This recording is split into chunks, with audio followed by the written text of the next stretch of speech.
I was worked up today because of the Joker mess. I know many of you you see movie. I know this, but it's not the point. I went to see it in a packed cinema. It was Monday night, but completely full in Brazil even. It's a worldwide phenomenon. Some of you think, by the way, I'm a Brazilian, but this is not true. I'm Russia. You know, there's a lesson there for you. This country has within it all the power to generate its own culture. A culture that is very attractive to outsiders. It had samba and bossa nova before, and many other things. It could combine elegance and the tropics in a very attractive way, as it has before. But now they slavishly follow all the trends from America. And this is even as American culture has become more basic, more cretinous and repetitive. There used to be good American pop culture, the Beach Boys musics, interesting movies, but now there's much less of this. There's avocado toast at all the cafes now in Rio and in Argentina as well. They try to copy the Brooklyn style, which of course is a poverty style. The coffee and some of the food may be better than before because of Brooklyn fashions, foodie obsessions. But otherwise, it's a hipster IKEA poverty style. They try to import all the catastrophic racial stuff even here. They could have generated their own culture, but instead they let the controlled shadow press piss into their empty brains. And I see you let Hollywood and Silicon Valley and whoever do the same to you. When you get this excited about some, as they call it, a capeshit remake, a remake of a remake of a remake, completely exhausted Hollywood, you keep saying this and recognizing it, but you build such hype for one of their productions nevertheless. I saw a video of extreme excitement from New Delhi, India, where they were so giddy the Joker put on a bright paint on his face. Aren't you happy, Johnny, to see the bright paint? Don't you want to be a part of the global hive mind culture? To breed with the Colombian, Pakistani subclass automaton? Don't you know, don't you want to promote the mind of the new man of the new world order? The Colombian Pakistani peasant that is sent forth as labor unit X987-B2. Here is your culture for the day, sheep. Here's your memes for the day. Here's $5, guy. Go buy yourself a pound of bologna and mayo, guy. They put an Asian nerd face on it and slipped some Reddit language in. What's your purpose in all this anyway? I have to ask you, I don't get excited about TV or new movies. It's useful to see the controlled shadow plays on the wall, and in that sense I watch them. But to become excited about it? To become used as pawn in marketing scheme? I'm doing this because I want regime change. Never forget that, and ask yourselves, are these forced memes, these marketing campaigns coming out of Hollywood or Silicon Valley, are they really promoting your goals? Are you just getting involved in the fight of one wing of the left against another? Are you being manipulated? Are you being used to promote something through centrally produced so-called memes that come out of nowhere? That do not evolve, they're not organic, that you and your friends have not been making or perfecting, but that someone else has. I get angry because I'm trying to preserve my independence and yours.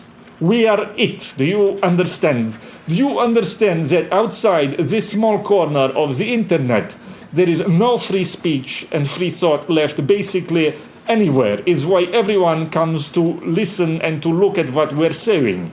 Even if they do not admit this. Free thought now is a groyper tweeting about how he was felt up by old hag on subway.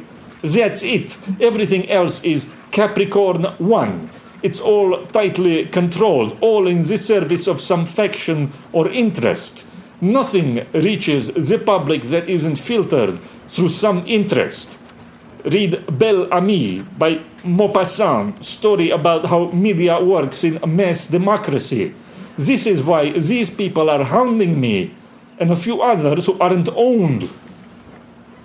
Free thought exists on this corner of Twitter, sometimes on 4chan, sometimes on a few forums, and in our private communications of platform and other such. When we let these external marketing ops take over, we lose.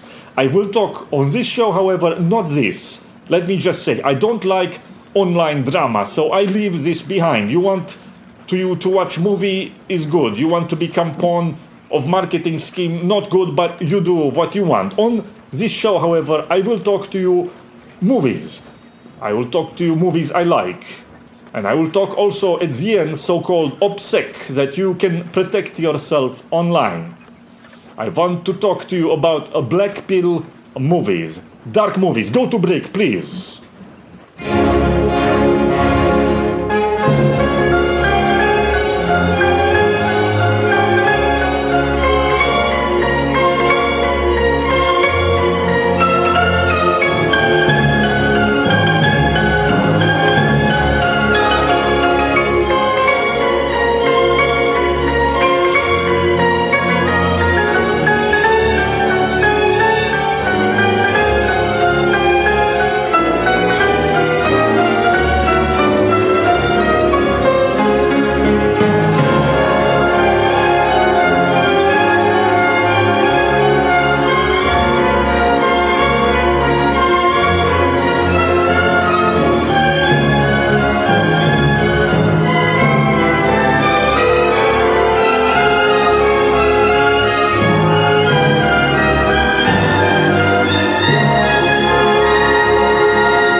Dark movies about dark characters has always been a great love of mine.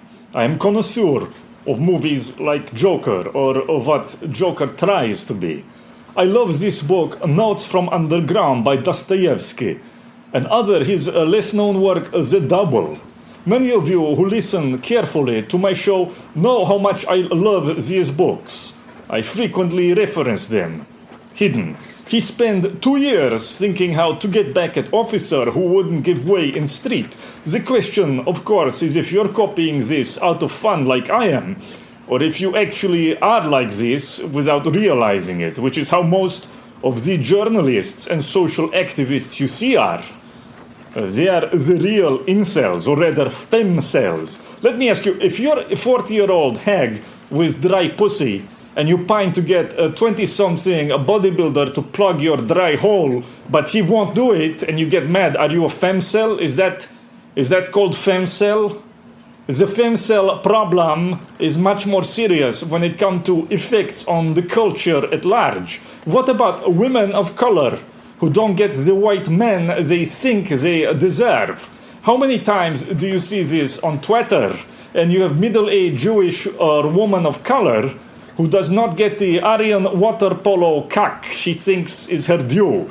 So then she vomits terror onto the media culture at large. That's what mostly motivates the left gaze, by the way, also. Anyway, if you want a story about alienated outsiders, defectives, insanoids, read these two books. It's better than a movie. From Notes from Underground, you get origin of word bugman. He say this at end.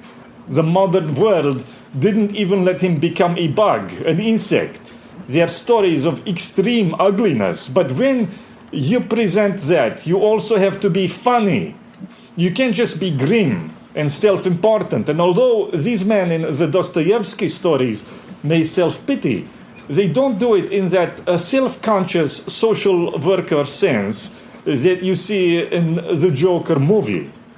You have to understand what really offended me about the Joker movie itself. What offended me, I went in hoping to like it for the same reasons many of you did. Anything that the left media is so frightened by must be good, right? But I couldn't accept. There are two lines in there in particular I could not accept. At one point, he writes in his diary something like, the worst part of mental illness is that people don't know that you have it. Something like this, he writes. And then in his climax speech, he talks about himself as, these are his words, someone with a mental illness. Someone with mental illness.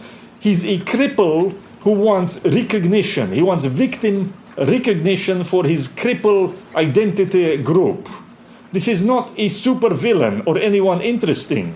This is someone whose mind has been replaced by social worker word distortions and medicalese constructs. This is someone who has medicalized his own mind as a condition, who is distant from it, who can only understand himself in a second-order sense. Can you imagine if a prophetess like Cassandra or a prophet like Moses, if they heard voices and started to refer to this as a mental illness and a condition, and to demand sympathy? The Jewish medical establishment has invented the false category of mental illness to lower the confidence of certain seers in themselves, so they no longer can become a conduit for augury. And out of this possible connection to arcane forces, this movie reduces it to a social problem, something that could be fixed with funding, something that needs to be fixed. I can't share these assumptions because they cut the knees out from art as such. I'm sorry, but the parts about social cuts to them programs are emphasized in the movie too many times to be incidental. This is an advertisement for mental hospital and for hospice funding. And it's a movie in any case so full of lies. I will get to that in a minute. Because it could have been a great movie if the Joker had been possessed by a righteous rage against degeneracy and ugliness.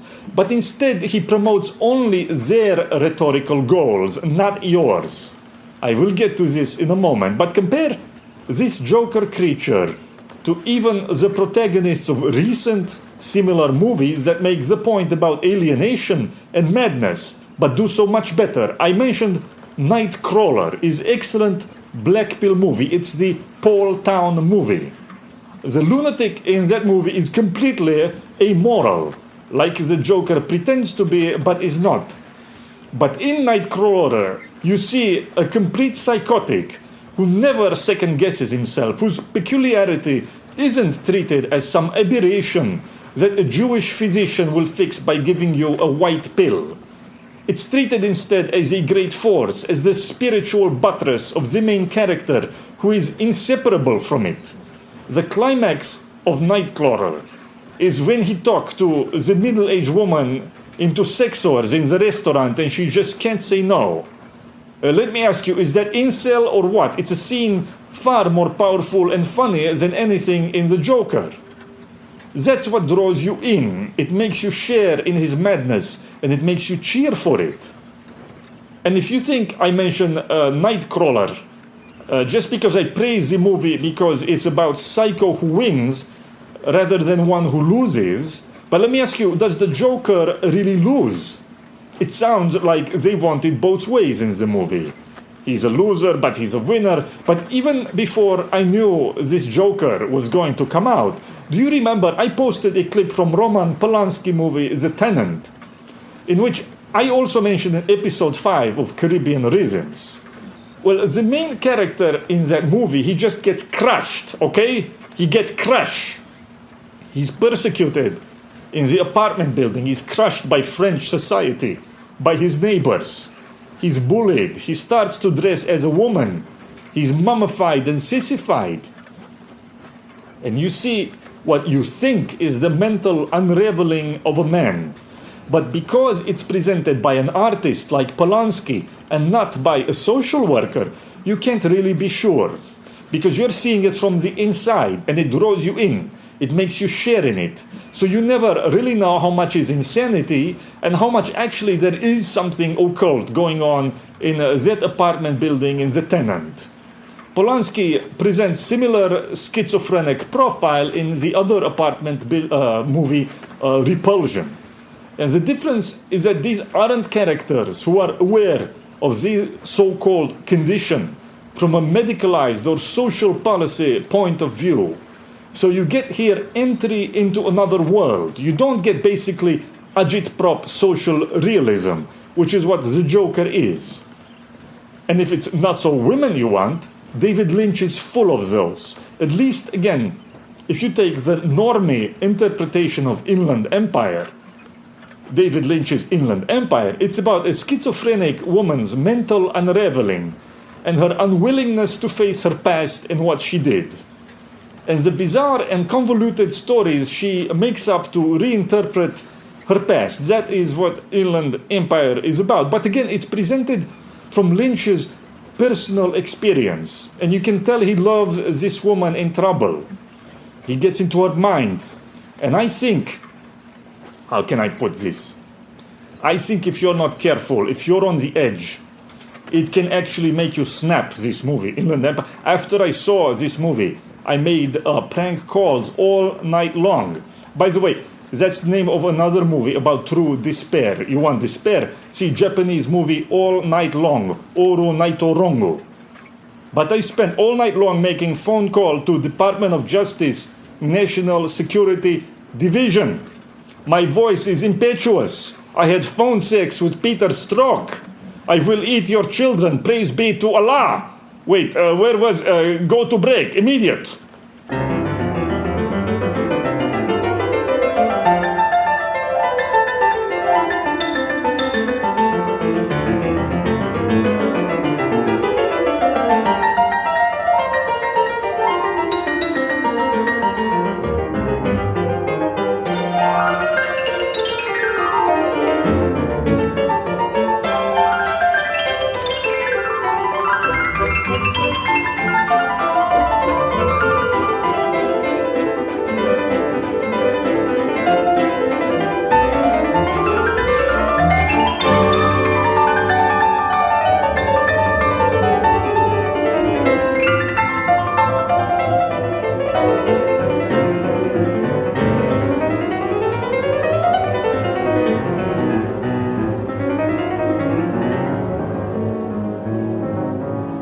So then there's other David Lynch movie about a woman in trouble. You may have seen Mulholland Drive, much better known. I happen to believe in an unusual interpretation of this movie where everything you see that happens is real and not a dream or delusion. But I will discuss this next time, maybe. It's very interesting interpretation where actually what you're seeing are cuts from different movies. But nevertheless, the normie interpretation of Mulholland Drive, you all know if you've seen it, it's the second half is real, whereas the first half is the dream of Naomi Watts' character in the second half. This reduces it, I think, to a cheap psychodrama, so I don't like this interpretation, even though on the first watch this is what comes to you naturally. But even so, even a cheap psychodrama, it is far superior as the study of a crazy person to Joker. And even more so because it makes all the points in Joker far more powerfully. Naomi Watts is never really crazy in this movie, but a girl with innocent intentions and longings who is abused by Hollywood. And do you hear, by the way, not by nebulous so-called rich people, but by very specific and very nasty ones, by the people who run Hollywood. And she has her longing crushed and her dreams pulverized, and romance slip away from her along with everything else. So she's reduced to, it appears from this interpretation, she's reduced to drugs maybe, but certainly she's reduced to despair, murder, suicide. But it's presented with a lot of humor and a lot of very enticing strangeness that draws you into her mind again. I mean, there is a scene where the hitman wrestles with a very fat woman. It's worth it just for that. It's not a movie made from a point of view of a public policy communique. It's seductive. It makes you join in to her delusions, and then it crushes you. So even under this interpretation, I was left with a great sadness at the end of Mulholland Drive, whereas at the end of Joker, you're left with what exactly? Because it's yet again a remake of a remake, so it's just the origin story of a multi-part franchise, And it left me at the end with the same feeling that a West Wing might leave you with, of a nebbish, over-talkative, socially conscious putz who wants to lecture you about something. Or you see, the poor rose up because their condition was bad. Do you know what a jacquerie is?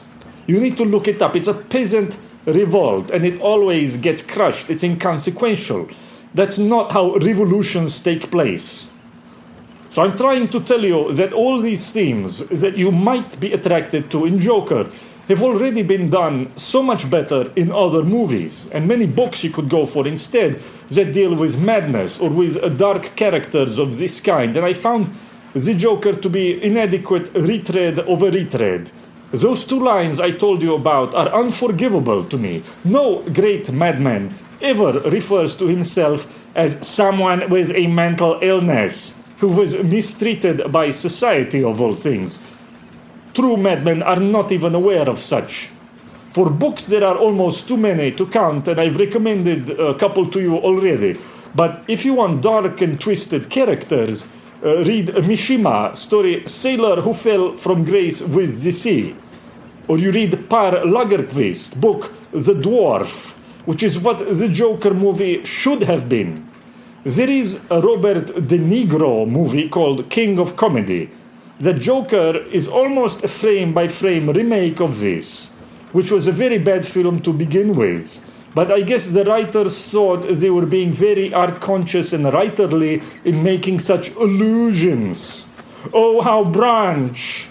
They're paying tribute to a classic, don't you know? It recalls the other movie. But why?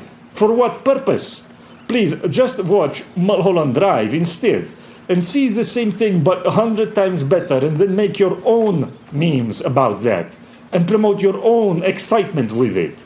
Not some unknown marketers.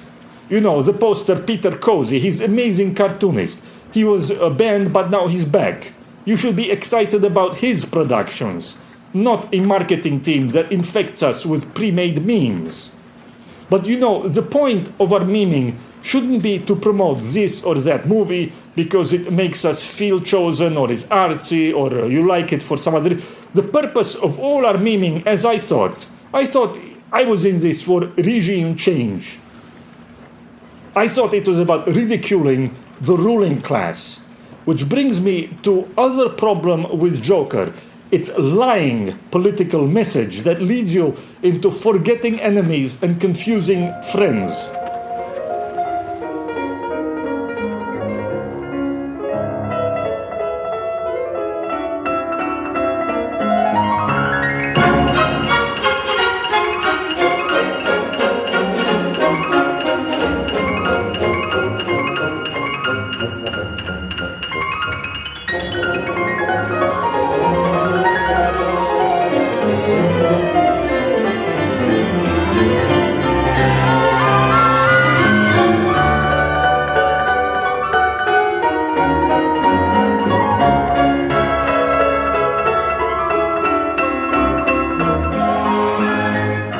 You can be optimistic. A friend says this about the Joker.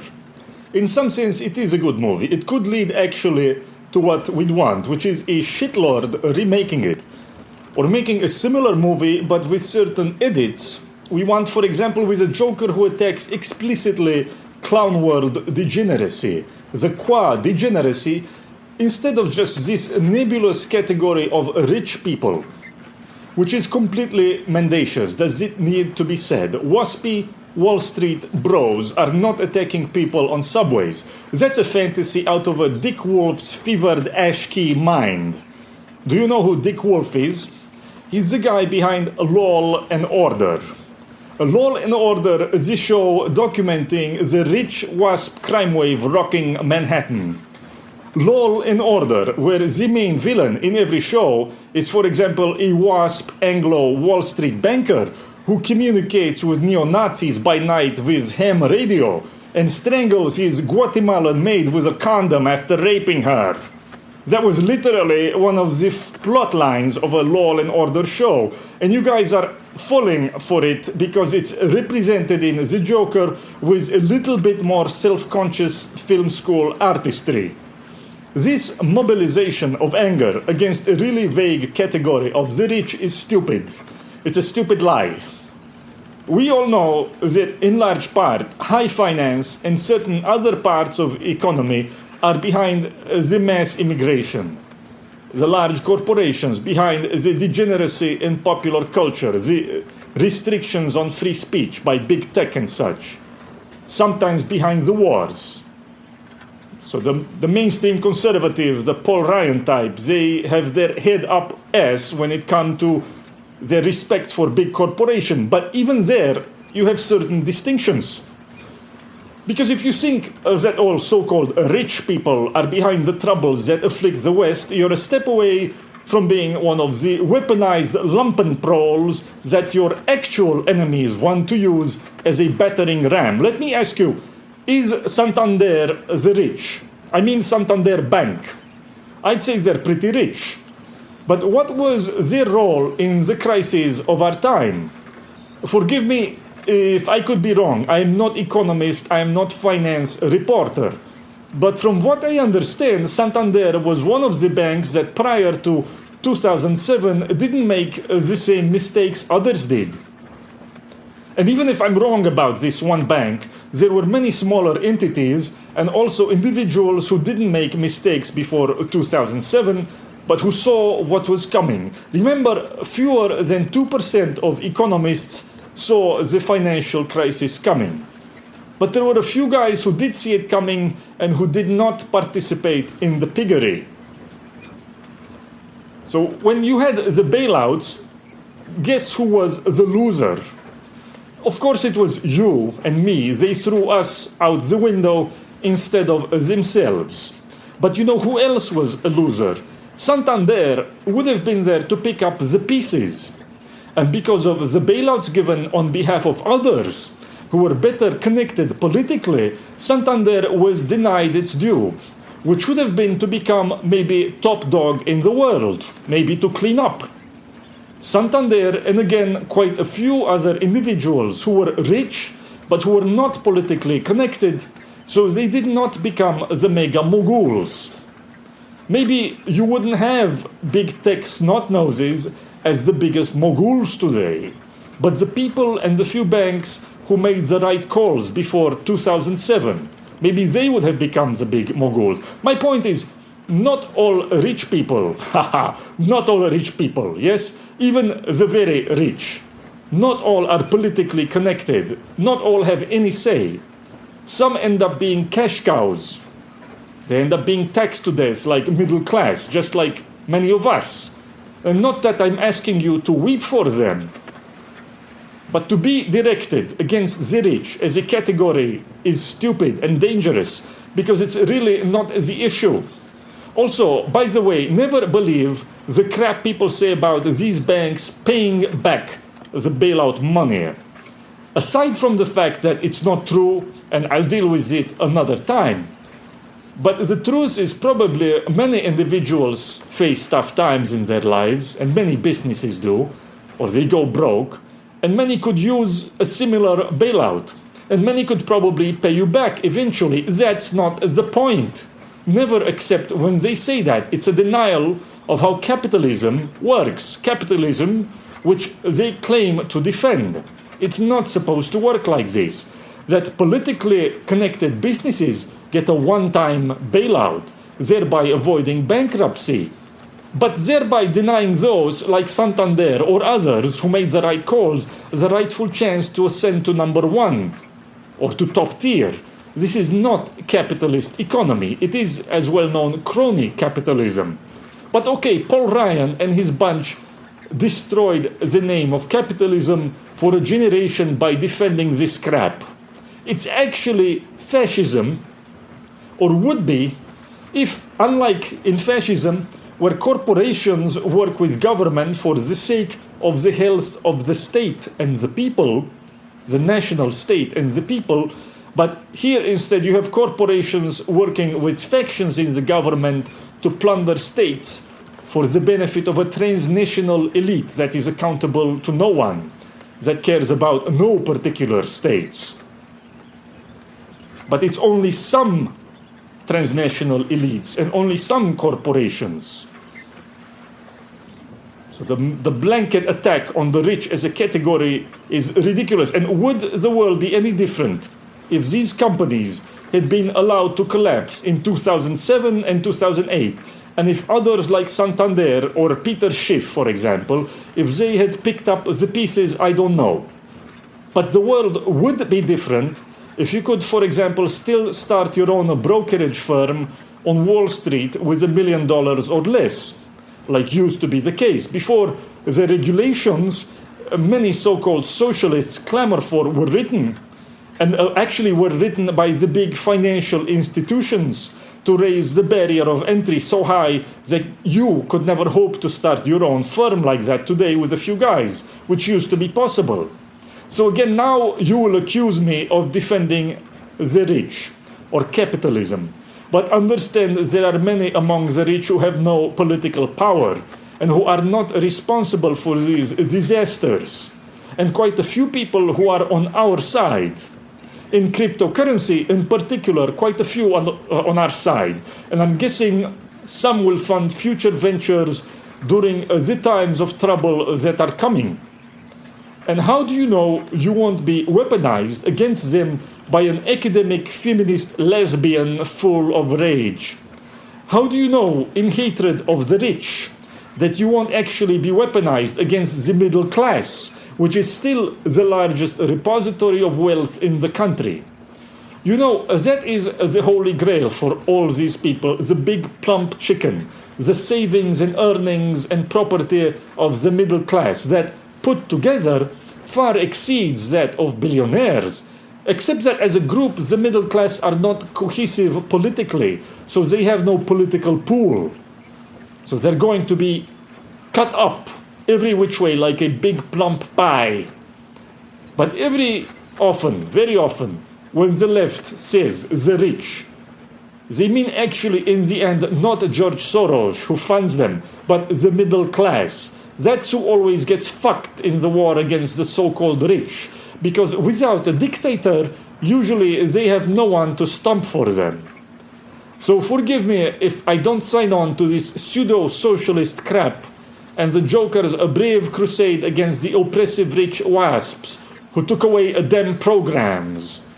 Forgive me if I'd rather have Mulholland Drive that shows you very specifically who it is who destroys lives and dreams.